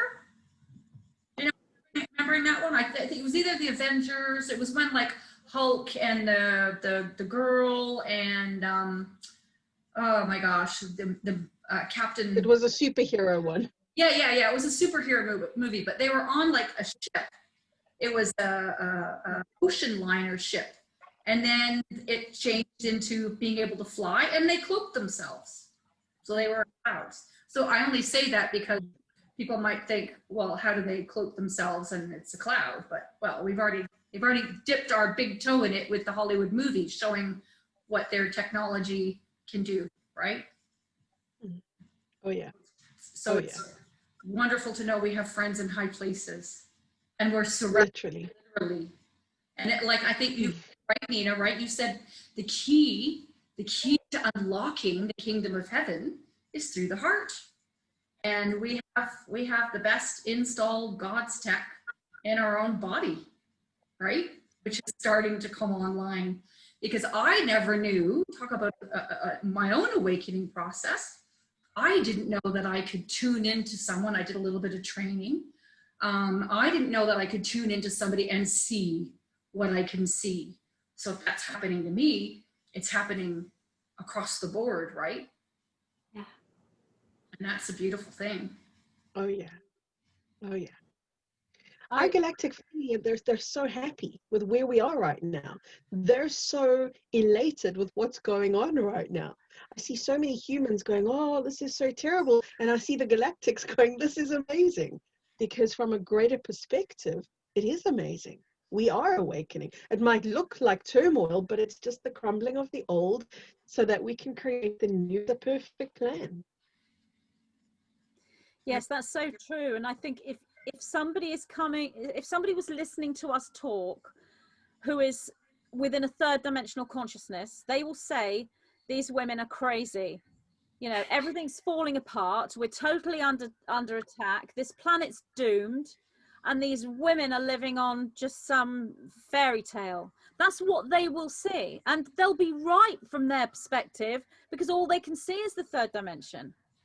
You have to go beyond the third dimension. When Kerry said no one knows what's going on, within the third dimensional reality, that is true, because no one in 3D knows what's going on.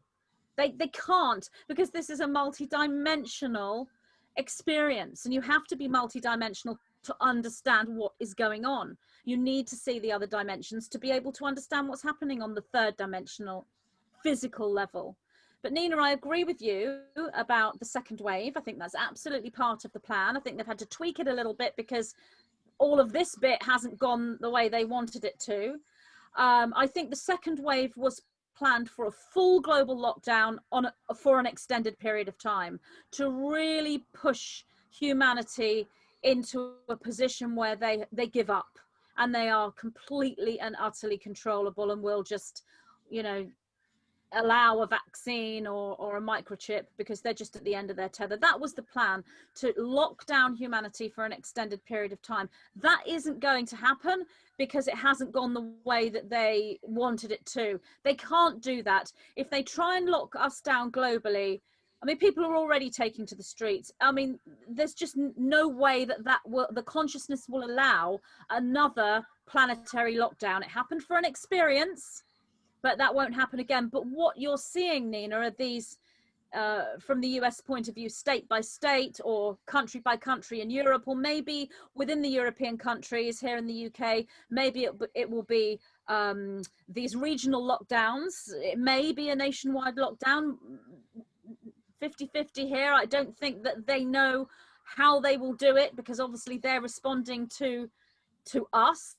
But that's definitely there, and it may actually come in the form of a curfew rather than an actual lockdown, or certain areas will have lockdowns, others will have curfews, some may not have restrictions. It will really depend on how things go in different areas, and obviously each region, each area has its own karmic consciousness in and of itself, which is connected to you but outside of you, which is why Nina is saying about you may need the lesson that area is going to give you, that area is set to receive, but you may not need that lesson, which is why people are being called to move away. All of that's absolutely accurate. But what I would say is it's not spreading fear.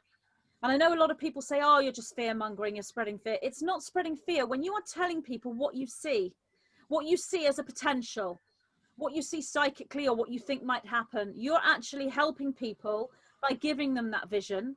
You're not manifesting it because you're not focusing on it. You're seeing it as a potential and you are presenting it. Excuse me. What I want to say I'm sorry, Nina, I just really quickly, to those that are listening that think we're utterly crazy, we absolutely know who we are. And we know that we are part of our one with source, but I would suggest that there's a really good video, an interview that Laura did with Seth, fellow Seth. It's on Laura's page. And he actually has a fantastic way of describing his own experience when he thought he was just a 3D person. But when he tuned into the rhythm, the natural rhythm of the open heart, this whole world opened up. So that might be something interesting for them to check out. And then of course, Carrie has a really good one for those that are still hating on Trump. You had a really good one called Cognitive Dissonance, which is a really good chat you did with your friend Lisa, who's lovely. I love her energy as well. So just there's so many resources. And everybody who's listening already knows that Magenta has a library of resources going back a couple of decades. And even on the definition of what Lucifer is, you can find a wealth of information to help you with your awakening. And that's why we do these chats too, is to help folks that wake up and go, oh my Lord, what is going on? Sorry, Nina, please continue. I didn't mean to interrupt you.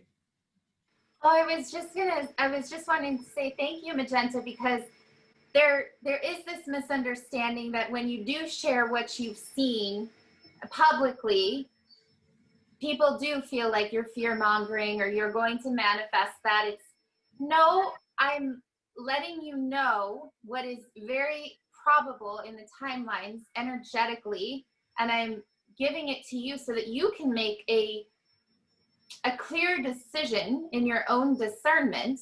But I always tell people, go into your own heart, go into your own prayer. You need to connect and you need to hear, is it best and highest for me to relocate for a little while? Or is it okay for me to stay? Not, oh my gosh, Nina said blah, blah, blah, blah, blah. No.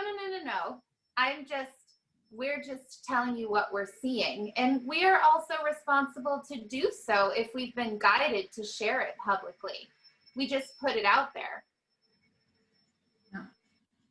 Yeah, I totally agree, Nina. And I was trying to explain this to someone recently. Excuse me coughing, it's not COVID, I promise. Oh, come on. People like Magenta's got COVID. No. Yeah, I've been talking a lot, and I get like a kind of a laryngitis sometimes. I expect you'll understand, Nina, from your singing, if you're Yes. using your voice too much. So that's what's happening here. But yeah, I mean, I was explaining this to a group of people recently, and what I would say is, if you were sat, Nina, under a tree, and there's a giant coconut above you, and I can see that that coconut is a bit wobbly, and I can see that the probability of that coconut, there's a giant big coconut, is going to fall, bang you on the head and knock you out, okay? Do I say nothing and just let you have that coconut fall on your head and knock you out? Or do I say, Nina, there's a giant coconut above you, it's about to fall down and knock you on the head and knock you out? And if you say to me, oh, don't be negative, Magenta. So is it negative to tell someone what you are seeing and warn them so they can get out of the way?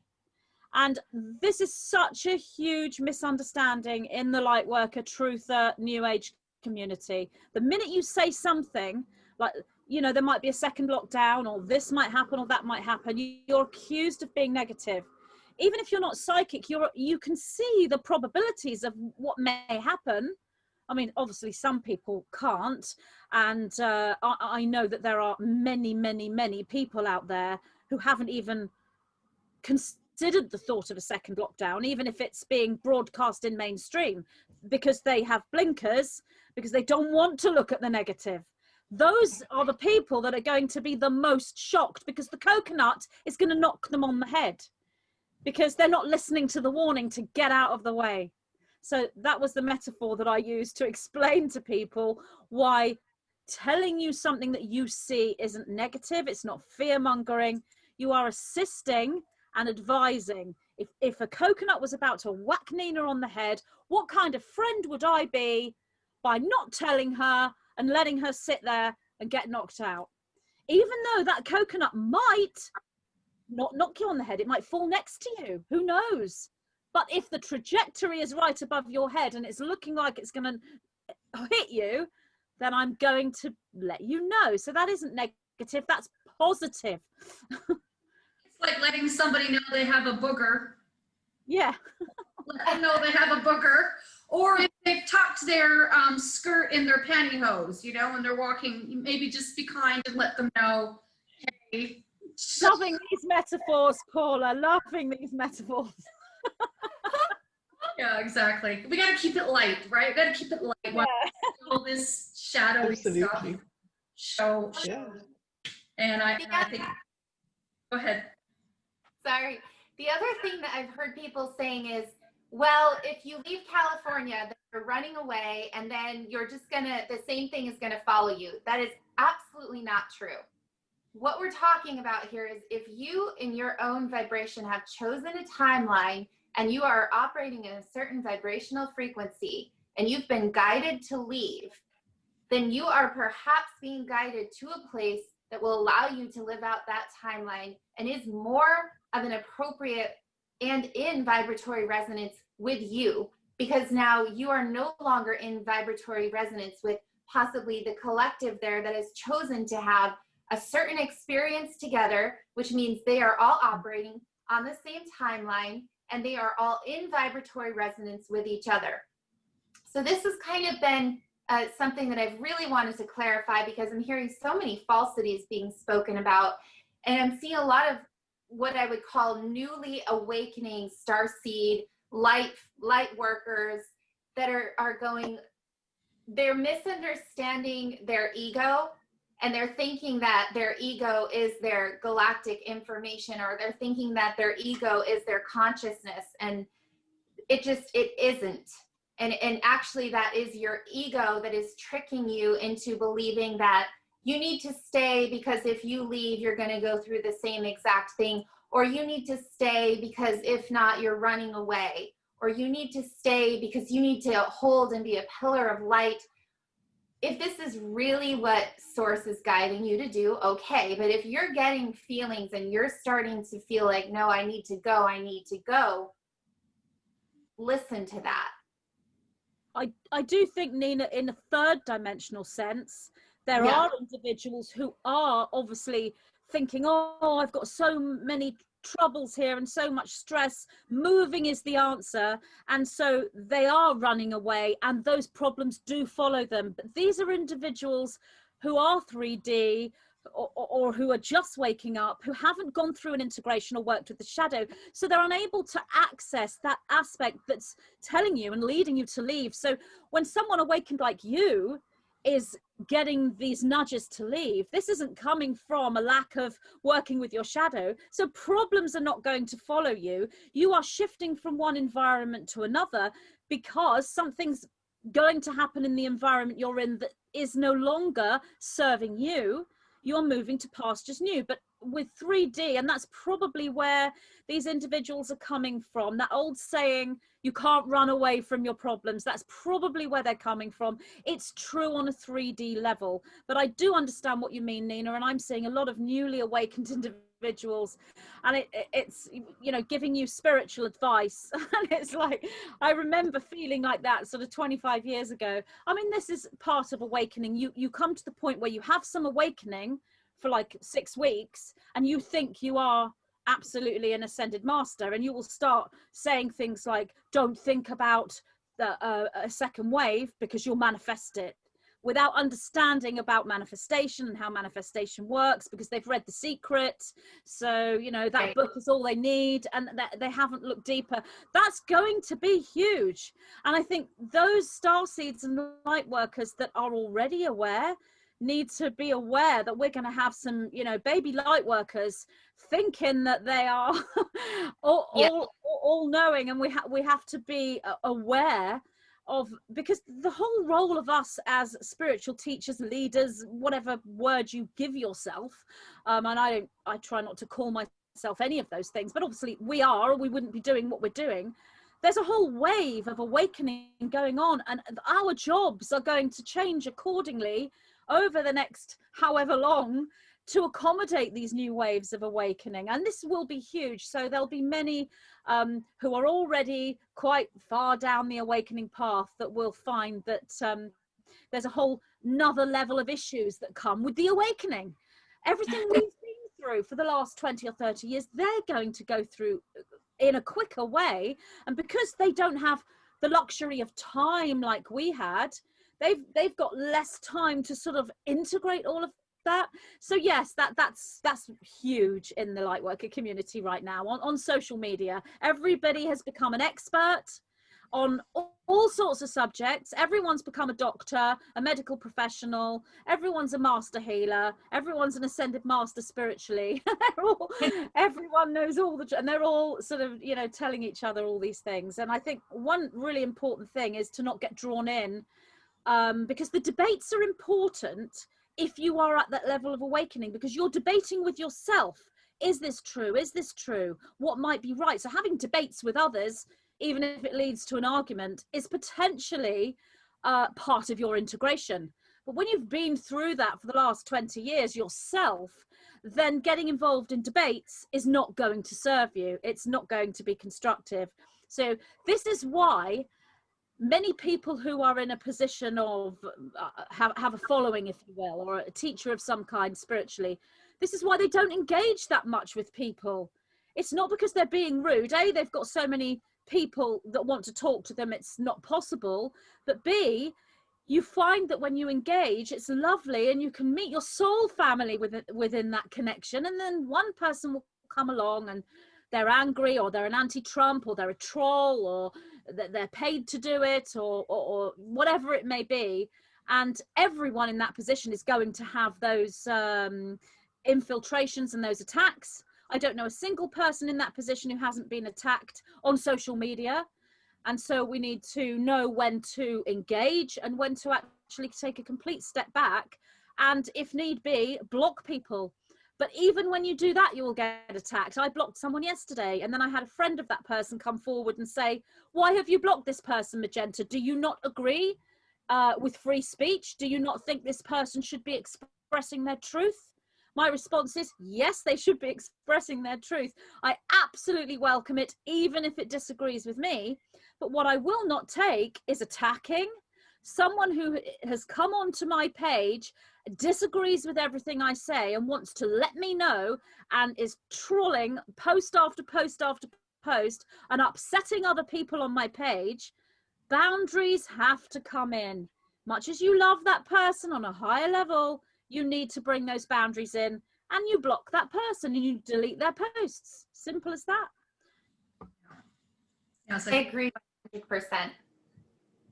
So the message is be aware of your perceived or perhaps misperceived specialness. The spiritual ego can be cunning and very clever. So when you think you're special or above another, that's time to go back into the mirror and take a look at where that is. So I'm just looking at our time, girls. It's we're kind of at our just beyond the 2-hour mark. So I am so grateful to have this conversation. I hope that it inspires the minds and opens the hearts of everyone who happens to hear this. I'm so grateful for your presence. Thank you so much. I'm going to stop recording now, and everybody.